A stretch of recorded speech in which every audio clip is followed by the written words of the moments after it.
Hello student, आज हम आप लोगों के लिए एक वीडियो बनाने जा रहे हैं। जो वीडियो है बीए सेकेंड ईयर के जो प्राइवेट के बच्चे हैं जिनका परीक्षा मार्च में होने की संभावना है, उन्हीं के संबंध में यह वीडियो है। और वो है इतिहास का सेकेंड पेपर, जो जिसका संभावित प्रश्न है। जैसे कि हम बार बार बता रहे हैं ना कि वीडियो का मैं संभावित प्रश्न आप लोगों को पहले बता दे रहा हूँ वीडियो में, और समय मिलेगा तो इस पर आंसर मैं बताऊँगा। नहीं तो आप लोग इस प्रश्न को अपने किताब में, यूपीएच में, गाइड में, या यूट्यूब पर या गूगल पर जहाँ से भी सर्च करके आप लोग अपना नोट्स बना बना पढ़ते चलिए। क्या होता है कि मुख्य मुख्य बातें हेडिंग की तरह पढ़े रहेंगे ना, तो आगे आप लोगों को दिक्कत नहीं हो सकता है। तो इसीलिए मैं बताने चल रहा हूँ, तो आप लोग उसको देखते चलिए प्रश्नों को। जैसे कि देखिए, टिप्पणी मतलब आप लोग तो एक बार परीक्षा दे चुके हैं, जानते ही होंगे कि जो छोटा वाला ऊपर 5 क्वेश्चन पूछता है उसी में से है। तो पूछ देगा जैसे कि दूसरे शब्द में इलाहाबाद की संधि। इलाहाबाद की संधि कब हुई थी, किनके बीच हुई थी, क्या ज़रूरत थी इलाहाबाद संधि कराने का। और दूसरा है डुप्ले। डुप्ले क्या था, डुप्ले कौन था, डुप्ले क्यों लाया गया, तो उसके बारे में। अवध की बेगमें, अवध की बेगमें पर टिप्पणी आ जाता है कि अवध की बेगम क्या थी, ठीक है, और इसका क्या महत्व है, तो उसके बारे में आप लोग को अवध की बेगमों पर पढ़ना है। फिर रैयतवाड़ी व्यवस्था, रैयतवाड़ी व्यवस्था कैसी व्यवस्था थी और इसका क्या प्रावधान था, तो रैयतवाड़ी व्यवस्था से संबंधित आप लोग पढ़ लीजिएगा। इलवर्ट बिल विवाद, जो इलवर्ट बिल था उसका विवाद का कारण क्या था, उस पर आप लोग को टिप्पणी पूछ सकता है। सैयद बंधु, सैयद बंधु क्या थे, आप लोग पढ़े हैं, समझे हैं, और बढ़िया से पढ़ लीजिएगा कि सैयद बंधु क्या थे और किस लिए वो प्रसिद्ध थे, उन पर टिप्पणी आया। फिर बंगाल का विभाजन, बंगाल का विभाजन कब हुआ था, क्यों हुआ, क्या वजह था कराने का, उससे पूछ सकता है। टीपू सुल्तान, टीपू सुल्तान पर आप लोगों का टिप्पणी पूछ सकता है। और टिप्पणी का मतलब जानते होंगे, 1 से 2 पेज में लिखना होता है। फिर साइमन कमीशन, साइमन कमीशन क्यों आया था और साइमन कमीशन कब आया था, उसके लाने के पीछे का क्या रीजन था, ये सारी बातें साइमन कमीशन पर पढ़ लीजिएगा। फिर गोद निषेध नीति, ठीक है, लेफ्ट वाला जानते ही होंगे कि गोद लेने से मना किया था लॉर्ड डलहौजी, जानते ही होंगे कि झांसी की रानी के बच्चे का जो गोद ली थी उसको मान्यता नहीं दिया था, तो वही गोद लेने के लिए प्रावधान वो बनाया था, ठीक है। तो वही ये पिंडारी, पिंडारी कौन थे, ये पिंडारी क्या थे, पिंडारियों के बारे में आप लोग समझ। रॉबर्ट क्लाइव, रॉबर्ट क्लाइव पर कई बार क्या होता है कि सीधे उसके नाम से ही टिप्पणी पूछ देता है कि रॉबर्ट क्लाइव कौन था। क्रिप्स मिशन, फिर क्रिप्स मिशन भारत में क्यों आता है, कब आता है, इसको लाने के पीछे का वजह क्या था, तो क्रिप्स मिशन पर हो जाएगा, ठीक है। अगला है अब 1000 वर्ड में। 1000 वर्ड में आप लोग को जानते ही होंगे 20 नंबर जो परीक्षा आप लोग दिए हैं उसमें 1000 वर्ड में भी और 500 वर्ड में भी, जिसमें भी इसको पूछ सकता है, तो आप लोग उसको शॉर्ट और लॉन्ग कर सकते हैं। प्रश्न यही रहेगा, ऐसे ही रहेगा। तो देखिए, पूछ देगा लॉर्ड विलियम बेंटिंक के सुधारों का मूल्यांकन कीजिए। जो लॉर्ड विलियम बेंटिंक आया था उसने भारत में बहुत बड़ा सुधार किया था, और उसी के सुधार के संबंध में यह पूछ सकता है कि लॉर्ड विलियम जो आया तो भारत में क्या क्या सुधार किया, उस सुधार का मूल्यांकन कीजिए। तो पूरा 6 पेज में, 5-6 पेज में बढ़िया से उसको सजा सजा कर लिखिएगा। मेन पॉइंट नोट्स कर लीजिए कि क्या क्या है, उसको आप लोग याद कर लिया। लॉर्ड हेस्टिंग की मराठा नीति, देखिए लॉर्ड हेस्टिंग जब आया था तो वो अपनी मराठा नीति के लिए लगाया था, उसका आलोचनात्मक परीक्षण कीजिए, मतलब उसके बारे में बढ़िया से सजाइए, फिर उसकी आलोचना करने की कोशिश है। तो यानी ये भी लॉन्ग क्वेश्चन हो गया, तो उसकी मराठा नीति पूछेगा। वारन हेस्टिंग के आंतरिक सुधार की आलोचनात्मक परीक्षण। वारन हेस्टिंग जानते हैं बाह्य और आंतरिक 2 प्रकार के सुधार किए थे, जितने भी लॉर्ड गवर्नर जनरल आए उसमें से लॉर्ड वारन हेस्टिंग जो था वो आंतरिक सुधार के लिए प्रसिद्ध है, और आंतरिक सुधार किया था, उसका आलोचनात्मक परीक्षण करना है, ठीक है। चौथा, भारत पर नदीर शाह के आक्रमण के कारण और प्रक्रिया। नदीर शाह के बारे में आप लोग पढ़ेंगे कि वह भारत पर आक्रमण किया था, और भारत पर आक्रमण किया था तो उसके क्या कारण थे, उसके पीछे कौन सी ऐसी कारण थी जिसके कारण वो भारत पर आक्रमण किया, और उसके परिणाम क्या हुए, जब वो आक्रमण किया भारत पर तो उसका परिणाम क्या निकला। फिर है कि भारत पर रॉबर्ट क्लाइव की उपलब्धियाँ, अभी बताया रॉबर्ट क्लाइव पर प्रश्न भी पूछ सकता है सीधे इस पर। और रॉबर्ट क्लाइव जब भारत आया तो क्या क्या उपलब्धियाँ, मतलब क्या क्या हासिल किया भारत पर, और उसने क्या क्या ऐसा काम किया था, उसकी उपलब्धि क्या क्या थी, कितना जगह तक, तो उसको बेसिक आप लोग नोट्स मेन बातें लिख लीजिएगा क्या क्या, और उसको याद कर लीजिएगा, ठीक है। फिर एक लॉर्ड वेलेजली की सहायक संधि प्रणाली पर विचार दें। लॉर्ड वेलेजली जब आया तो उसकी सबसे प्रसिद्ध है सहायक संधि। उस सहायक संधि से आप लोग का प्रश्न पूछ सकता है कि लॉर्ड वेलेस्ली की सहायक संधि क्या थी।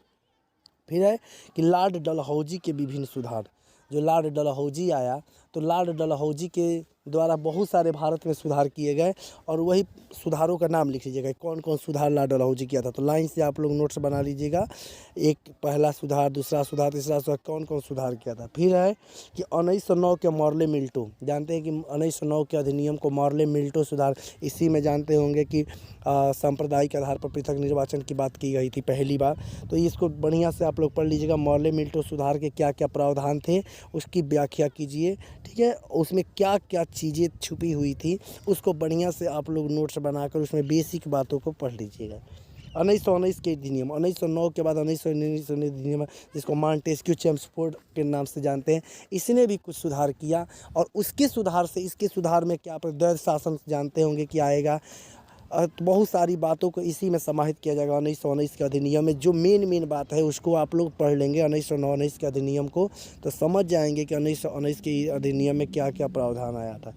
फिर है कि पानीपत का तृतीय युद्ध, फर्स्ट ईयर में आप लोग पढ़े थे ना पानीपत का प्रथम युद्ध, पानीपत का द्वितीय, सेकेंड ईयर में आप लोग को पानीपत का तृतीय युद्ध पढ़ना है कि पानीपत का तृतीय युद्ध किसके किसके बीच हुआ था और क्या क्या इसमें व्यवस्था थी, किसके किसके बीच क्या क्या इसका प्रावधान निकला और लास्ट में इसका निष्कर्ष क्या हुआ। राणा रणजीत सिंह की उपलब्धियाँ, जानते होंगे कि राणा रणजीत सिंह, इसमें लॉन्ग में याद रखिएगा, जब भी पूछेगा तो 1000 वर्ड में इससे पूछेगा राणा रणजीत। तो राणा रणजीत सिंह की जो उपलब्धियाँ थी वो क्या थी, तो उसी उपलब्धियों को लिखवाना है कि भारत में उनका क्या उपलब्धियाँ थी। फिर ये बक्सर का युद्ध, बक्सर का युद्ध, ये देखिए यहाँ से हो सकता है कि 500 वर्ड में ले जाकर डाल दे, ठीक है। यहाँ से जो पढ़ाने जा रहा है बक्सर का युद्ध पूछ देगा। प्लासी का युद्ध तो आप लोग पढ़े ही हैं।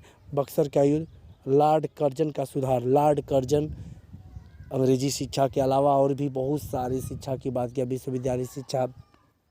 कर्जन ने भारत में क्या क्या सुधार किया, उसी सुधारों के बारे में ये पूछ रहा है कि लॉर्ड कर्जन द्वारा क्या क्या सुधार किया गया। फिर है कि 1857 के विद्रोह पर एक लेख लिखे, मतलब कहने का मतलब कि निबंध लिखना है। 1857 की क्रांति क्यों हुई, उसके कारण क्या थे, उसके परिणाम क्या हुए। लेख लिखने का मतलब देखिए 1857 पर लेख लिखने का मतलब 1000 वर्ड में आएगा, ठीक है। 1857 की क्रांति के कारण पूछ देगा, कैसे भी करके पूछे, बस याद रखिएगा 1857 की भूमिका से लेकर कारण परिणाम सब कुछ लिखना है, ठीक है। अगर लेख लिखने का निबंध।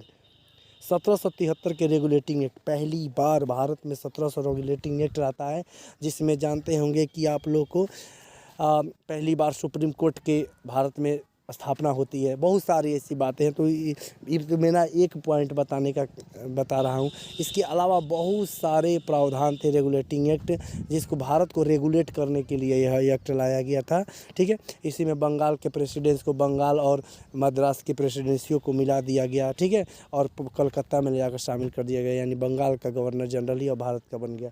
इसके अलावा बंगाल का विभाजन, फिर से यहाँ पर भी गलती से हो गया क्या, बंगाल का विभाजन, ठीक है, बंगाल का विभाजन पूछ सकता है। लॉर्ड रिपन के विभिन्न सुधार, मानते हैं लॉर्ड रिपन को अब तक के जितने भी गवर्नर जनरल ब्रिटिश से आए, लॉर्ड रिपन को सबसे बेहतर माना जाता है, क्योंकि लॉर्ड रिपन ने बहुत उदारवादी नीति अपनाया। कहा जाता है कि लॉर्ड रिपन जब भारत से वापस जा रहा था तो उसके बारे में कहा जा सकता है कि धन्यवाद पत्र से उसकी जहाज़ भर गई थी, इतना लोग धन्यवाद पत्र दिए थे, उसकी सराहना किए थे, इतना अच्छा काम किया था। तो लॉर्ड रिपन के विभिन्न सुधारों से पूछ देगा कि क्या क्या सुधार किया था आखिर में, जिसमें पंचायती राज भी बहुत बड़ी चीज़ है, बहुत सारी स्थानीय शासन का जनक है, तो बहुत सारे सुधार किया भारतीयों के लिए, बहुत अच्छा भारतीयों का प्रयास किया। तो वही है कि लॉर्ड रिपन के विभिन्न सुधार की बात कर रहा है। फिर है कि लॉर्ड कॉर्नवालिस के अस्थाई बंदोबस्त, वह भारत में अस्थाई बंदोबस्त के नाम से अगर कोई जाना जाता है तो वही है लॉर्ड कॉर्नवालिस। ये गवर्नर जनरल था जो भारत में अस्थाई बंदोबस्त के नाम से जाना जाता है।